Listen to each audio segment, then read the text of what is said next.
So, nasabihan ko na rin po yung farmers natin na kailangan mag-double time. Okay, dito na sila. Alam na nila. Yes, sir. Kaya lang meron pong problema eh. Ano yan? Sir! Carlos! Hello! Anong ginagawa niyo dito? Nakalimutan mo kasi yung baon mo kaya dinala namin. Jen, pakikuha mo. Marites, umuwi na kayo ngayon din, ha?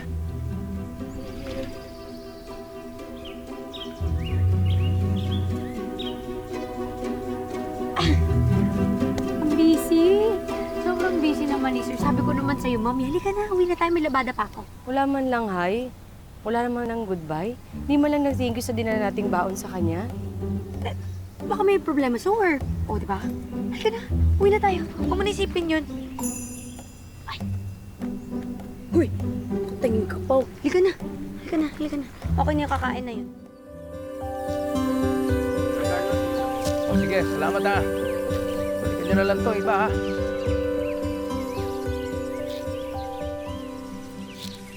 Carlos, O Grace,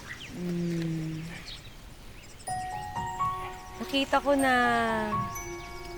masaya ka na tinitignan si Venus.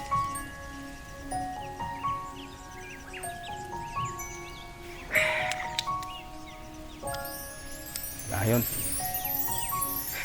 Wala ka kay Venus. Ako nga, buong araw kitang pinapatawa pero wala pa din.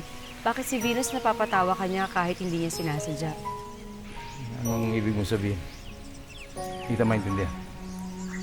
Nung isang gabi kasi na tinawag mo akong Catherine, nagselos ako. At ganun din yung nararamdaman ko kay Venus.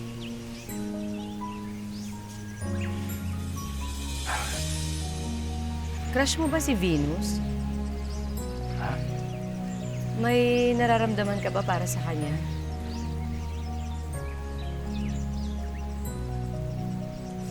Hindi kasi maganda yung pakiramdam ko. Ang sabi sa akin ni Doy, ang best feeling daw kapag crush ka ng crush mo. Carlos, crush kasi kita eh. Ikaw ba gusto mo din ako?